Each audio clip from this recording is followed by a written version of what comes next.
Hello student, welcome back to my channel. I am Kanchan and you are watching KS Classes. आज हम history के chapter first जिसके अंदर अवधारणाएं परिभाषाएं दे रखी हैं प्रथम विश्व युद्ध के बारे में, द्वितीय विश्व युद्ध के बारे में, तो हम उन सब चीज़ों को वन बाय वन करके पढ़ेंगे। तो आप सभी को पता है कि जो पहला युद्ध है, जो प्रथम विश्व युद्ध हुआ था, वो आपका 1918 में ख़त्म हो चुका था। लेकिन काफ़ी सारी ऐसी चीज़ें थी, शोषण हुआ था या कुछ समस्याएं थी जिसने दूसरे विश्व युद्ध को जन्म दिया। तो हम अब बात करेंगे कि पहला जो हमारा क्वेश्चन है उसके अंदर है कि प्रथम विश्व युद्ध के तुरंत बाद विश्व की क्या स्थिति थी, इसको स्पष्ट कीजिए। या आपका ये क्वेश्चन इस तरह से पूछा जा सकता है कि 20वीं सदी के पूर्वार्ध में विश्व की क्या स्थिति थी। तो आप एक बार क्वेश्चन पे नज़र डाल लेना, क्योंकि कई बार क्वेश्चन इस तरह से घुमा के पूछ लिए जाते हैं कि बच्चों को कन्फ्यूज़न हो जाती है। तो इससे बता सकते हैं कि जो वर्ल्ड की सिचुएशन थी first half of the 20th centuries, तो क्या थी।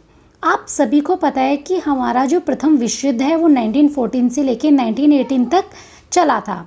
आपको एक चीज़ और क्लियर करूँगी कि जो पॉलिटिकल साइंस और हिस्ट्री है BA थर्ड ईयर की, वो थोड़ी सी सिमिलर है, बट जो हिस्ट्री है उसके अंदर थोड़ा ब्रॉड कंसेप्ट है, ज़्यादा कंसेप्ट है।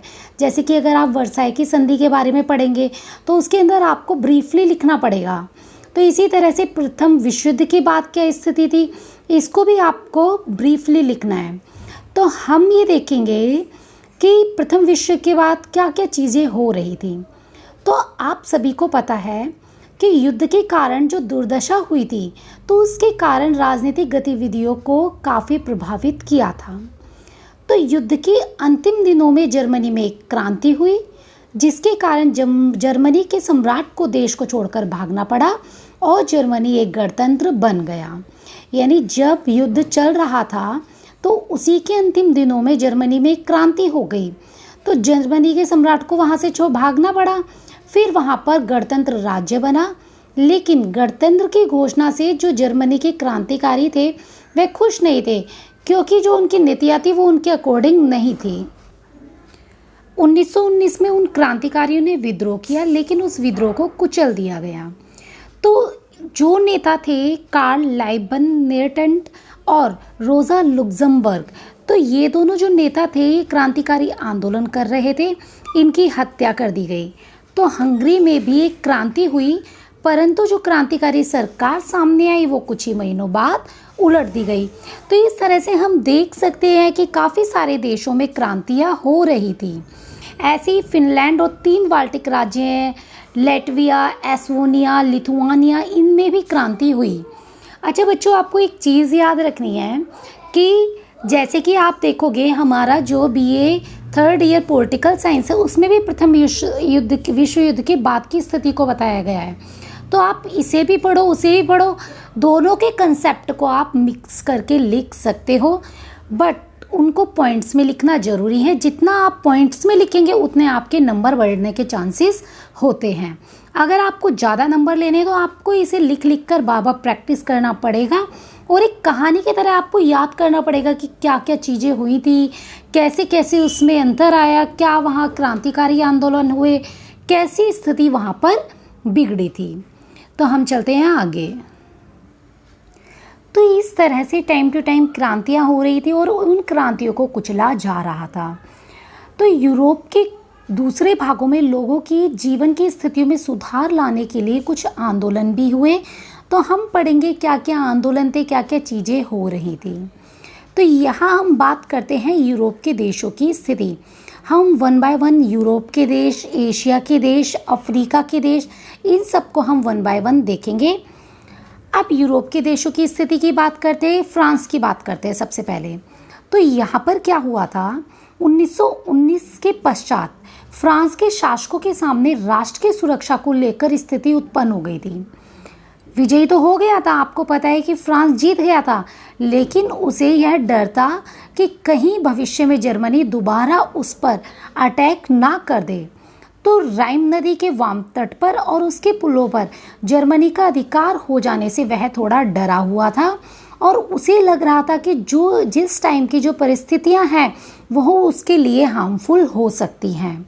तो वह सोचता था कि किस तरह से जर्मनी से राइन नदी के पुलों की रक्षा की जाए। तो फ्रांस ने क्या करा, मित्र राष्ट्रों से सुरक्षा का आश्वासन पाना चाहा, लेकिन उसे वह चीज़ नहीं मिली। मित्र राष्ट्रों ने उसकी सहायता नहीं की। फिर उसने 1920 में फ्रांस ने बेल्जियम से एक सैनिक संधि कर ली। उसके बाद पोलैंड से संधि की। इसी तरह से यूगोस्लाविया, रोमानिया, चेकोस्लाविया इन सब के संगठन में शामिल हो गए। अगर हम बात करें कि ये संधि क्यों की जाती है, तो संधि का मेन मोटिव यही होता है कि अगर हमें लग रहा है कि सामने वाला देश कभी भी ताकतवर बन सकता है या ताकतवर है और हम पे कभी अटैक कर सकता है, तो इसके लिए हमें अपनी शक्ति को बढ़ाने के लिए हमें सैनिक संधि करनी पड़ती हैं। तो इस तरह से आपको पता चला कि सैनिक संधि किस लिए ज़रूरी होती हैं, तो अपनी ताकत को बढ़ाने के लिए। और अगर हमें लगता है कि आसपास के क्षेत्र हैं जो हमारी सहायता कर सकते हैं, उस देश के नज़दीक रह रहे हैं, तब भी हम संधि कर लेते हैं। अब बात करते हैं इटली की। अभी हमने बात करी फ्रांस की, तो हम पहले यूरोपियन कंट्रीज़ की बात करेंगे। After then one by one other continent हैं, उनकी स्थितियों के बारे में हम पढ़ेंगे। अब इटली की बात करते हैं। इटली में फांसीवाद था, जैसा कि मैंने आपको बताया। फांसीवाद क्या होता है, इसके अंदर क्या होता है, एक तानाशाही नेता होता है और वह अपनी मनमानी करता है, जनता की उसमें बिल्कुल भी सुनी नहीं जाती। तो ऐसे हम बोल सकते हैं कि अलग अलग जगह पर उस तानाशाही शासन को अलग अलग नाम दिया गया। जैसे जर्मनी में नाजीवाद दिया गया, इटली में फांसीवाद दिया गया। तो इस तरह से तो आपको पता होगा कि जो 1922 है, इसमें क्या हुआ, जो मुसोलिनी है उसने इटली में अपनी तानाशाही सरकार बना ली और उसने क्या करा कि अब उसे लगने लगा कि जिस तरह से प्राचीन काल में जो रोम को इतना ज़्यादा गौरव प्राप्त था, तो उसी तरह से मैं भी अब इटली में वही गौरव प्राप्त करूं। तो उसने क्या करा कि जनता में सैनिक चेतना भरी, जनता को उकसाया, जनता को जागृत करा। तो मुसोलिनी ने जर्मनी द्वारा ऑस्ट्रिया पर अधिकार करने का विरोध करा, लेकिन अबिसिनिया के युद्ध के पश्चात स्थिति बदल गई और बर्लिन रोम दुर्ग का प्रादुर्भाव हुआ या जन्म हुआ। यानी अगर हम कह सकते हैं कि मुसोलिनी पहले तो जर्मनी को मना कर रहा था, लेकिन बाद में उसने भी सेम वही स्थिति अपना ली। अब बात करेंगे हम रशिया की, रूस की। आपको मैंने बताया था, अगर आपने पॉलिटिकल साइंस की वीडियो देखी हो मेरी, तो उसमें मैंने आपको बताया था कि 1917 में क्रांति हुई थी रूस में। तो इसमें क्या था, रूस में पहले पूंजीवादी सरकार थी, लेकिन यह पूंजीवादी व्यवस्था से खुश नहीं थे, इसीलिए 1917 में एक क्रांति हुई बोल्शेविकों की, यानी समाजवादी क्रांति हुई। इसके अंदर यह था कि जो रूस के साम्यवादी हैं वो इस विचारधारा को संपूर्ण विश्व में फैलाना चाहते थे। इसके लिए उन्होंने 1917 में 15 गणराज्यों को मिलाकर एक संगठन या एक कंट्री का नाम दिया, जिसको सोवियत संघ के नाम से जाना जाता है।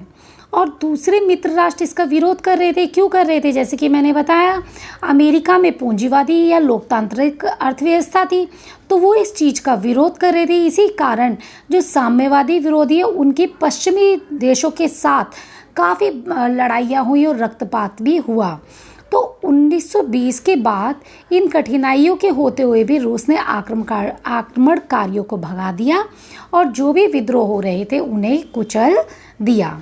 उसके बाद 1921 में ब्रिटेन ने रूस से एक व्यापारिक समझौता किया और रूस के एक नवीन राज्य को मान्यता प्रदान की, यानी जो सोवियत संघ था तो उसको मान्यता प्रदान की। इसके बाद उन्होंने व्यापारिक संबंध भी स्थापित किए और रूस अपनी शक्ति को बढ़ाने में लगा हुआ था। तो आप लोगों ने देखा कि किस तरह से ये तीन कंट्री थी, उनकी क्या स्थिति थी प्रथम विश्व युद्ध के बाद, प्रथम विश्व युद्ध के बाद उन देशों की स्थिति क्या थी। अब हम टर्की की बात करते हैं, क्योंकि टर्की भी यूरोपियन कंट्रीज़ है।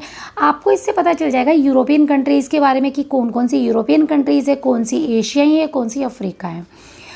तो टर्की की बात करते हैं कि एक सेवर्स की संधि की गई थी। तो इसके अंदर टर्की के साथ गलत व्यवहार किया गया।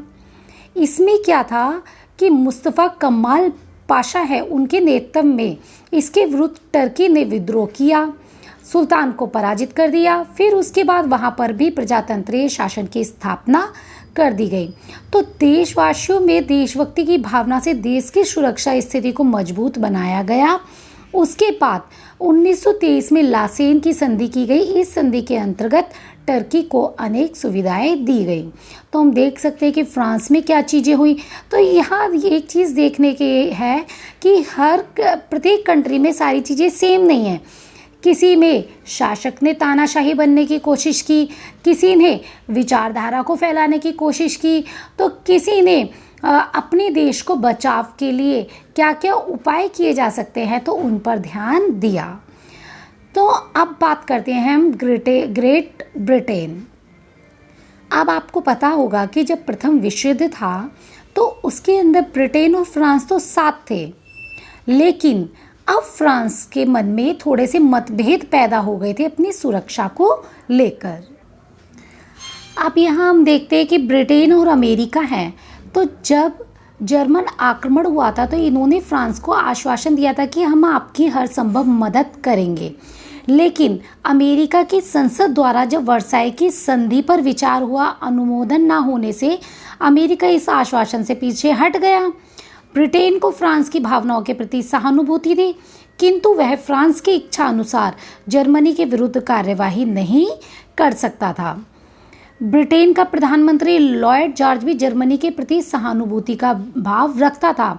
तो ब्रिटेन का यह विश्वास था कि स्वतंत्र, संतुष्ट और समृद्धिशाली जर्मनी विकास की दृष्टि से आवश्यक है, और उनका विचार था कि युद्ध की क्षतिपूर्ति करना उसके सामर्थ्य से बाहर है।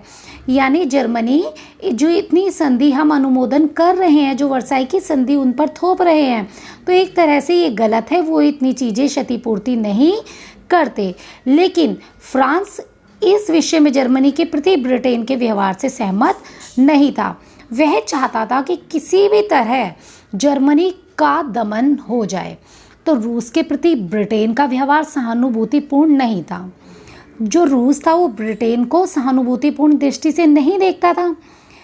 1919 और 20 में ब्रिटेन ने अपनी सेनाएं रूस से एस्टोनिया की रक्षा के लिए भेजी थी। आगे चलकर जब पोलैंड पर रूस के आक्रमण की संभावना बढ़ी तो इन्होंने कहा कि वो अपनी संपूर्ण शक्ति से पोलैंड की रक्षा करेगा। तो ध्यान रखना, जब रूस ने पोलैंड पर हमला करा है तो उन्होंने कहा कि अब तो हम पोलैंड को बचाएंगे, किंतु जब वास्तव में रूस ने पोलैंड पे आक्रमण करा तो ब्रिटेन ने उसकी रक्षा के लिए कोई संकेत नहीं किया। तो क्यों नहीं किया? क्योंकि उन दोनों के बीच व्यापारिक समझौता हुआ बाद में, और ब्रिटेन के विरुद्ध कटु प्रचार बंद कर देगा। तो उन्हें लगा कि जो रूस है वो ब्रिटेन के विरुद्ध जो कटु प्रचार कर रहा है शायद वो बंद कर देगा, इसीलिए उन्होंने पोलैंड की कोई मदद नहीं की। तो 1919 के बाद ब्रिटेन तत्परता से निशस्त्रीकरण की नीति का पालन करता रहा, लेकिन ऐसा उसने कोई सम्मेलन नहीं करा और ना ही उसमें भाग लिया। किंतु जर्मनी और इटली के फासिस्टवादी नीति ने इसे सफल नहीं होने दिया। तो वो कोशिश ही कर रहा था, बट ऐसा नहीं हुआ कि उसको आगे बढ़ने दिया गया। अब हम बात करेंगे जर्मनी की। अब आपको पता ही होगा, सबसे ज़्यादा तो प्रथम विश्व युद्ध से जर्मनी को ही हानि पहुंची थी। जो वर्साई की संधि लगाई गई थी वो तो बहुत कठोर थी, और उसका विचार था कि उसके प्रति बहुत अन्याय हुआ है। तो उसको यही लगता था कि मेरे साथ जो वर्साई की संधि की जा रही है वो बहुत अन्यायपूर्ण है, क्योंकि उसकी काफ़ी सारी जो रीजन्स हैं, उसके क्षेत्र हैं, संपदा है, वो मित्र राष्ट्रों को जो जीत गए थे राष्ट्र, उन्हें दे दी गई थी। और जर्मनी के कोयले, लोहे, इस्पात का 80% उत्पादन रूहर की घाटी में होता था, और वह घाटी भी फ्रांस को दे दी गई थी। और अगर बात करें उनके रेल यातायात की तो 70% भाग है वो इसी रूहर की घाटी पर डिपेंड था। तो इस पर अधिकार का परिणाम आर्थिक रूप से देश की हत्या करना था, क्योंकि आर्थिक रूप से तो देश की हत्या हो गई, क्योंकि फ्रांस तो आगे बढ़ जाएगा लेकिन अब उनको कठिनाइयाँ झेलनी पड़ी। तो रूहर घाटी की जनता ने फ्रांसीसी आक्रमणकारियों को सहयोग नहीं दिया। इस अत्याचारपूर्ण संधि के कारण जर्मनी के इतिहास में हिटलर का उत्थान हुआ। अगर शायद प्रथम विश्व युद्ध के बाद जर्मनी के खिलाफ इतनी कठोर संधियाँ, कठोर आरोप और कठोर चीज़ें ना लगाई गई होती तो शायद हिटलर का भी उदय नहीं होता और हमारे देश में द्वितीय विश्व युद्ध नहीं हुआ होता।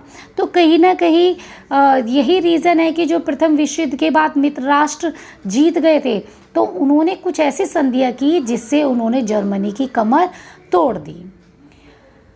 अब हमने ये पढ़ा यूरोप के बारे में। ये वीडियो ज़्यादा लेंथी हो जाएगी, इसीलिए मैं एशिया और अफ्रीका के बारे में नेक्स्ट पार्ट में अपलोड करूँगी। आई होप आप लोगों को मेरी वीडियो पसंद आ रही होगी। और ध्यान रखना बच्चों कि जो हिस्ट्री और पॉलिटिकल है आप उसको थर्ड ईयर को रिलेट कर सकते हो।